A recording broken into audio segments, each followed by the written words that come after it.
অন্নপূর্ণা ভান্ডারে application করেছিলে, অ্যাকাউন্টে টাকা ক্রেডিট হয়নি, তাহলে স্ট্যাটাস চেক করতে হবে। তাহলে একদম বন্ধুরা ঠিক ভিডিওতে এসেছো।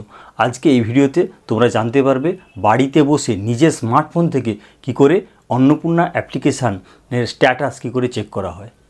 তো বুঝতেই পারছো ভিডিওটা খুব ইনফরমেটিভ। আর ভিডিওটি পছন্দ হলে লাইক করবে আর আমাদের চ্যানেলকে সাবস্ক্রাইব করবে। আমাদের চ্যানেলের নাম অস্মিতা SDA টেক আর আমি অভিজিৎ। তো বন্ধুরা চলো শুরু করা যাক। তোমরা সবাই ভালো আছো তো?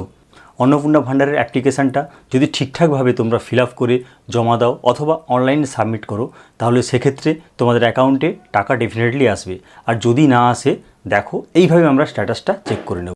প্রথমে তোমরা ফোনের গুগলে যাবে, গুগলে গিয়ে টাইপ করবে সোশ্যাল সিকিউরিটি। দেখো এই যে নেক্সট যেটা অপশানটা এসেছে সোশ্যাল সিকিউরিটি wp.gov.in অনলাইন, এইখানে ক্লিক করবে। ক্লিক করলে দেখো এই পেজটা আসবে। পরপর নিচের দিকে দেখো স্ক্রল করতে থাকো।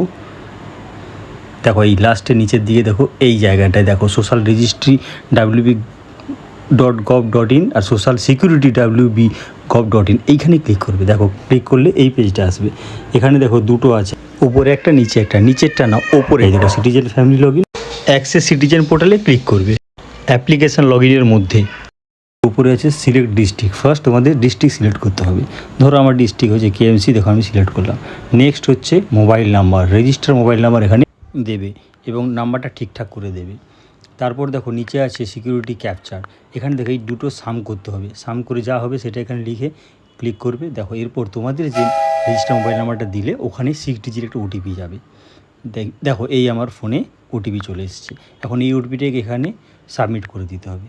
করে নিচে দেখো ভেরিফাই অ্যান্ড কন্টিনিউ দিয়ে ভেরিফাই কন্টিনিউ করলে দেখো application submitted family data okay. এই হলো মেথড। এইভাবে তোমরা জানতে পারো অন্নপূর্ণা ভান্ডারের অ্যাপ্লিকেশানের স্ট্যাটাস।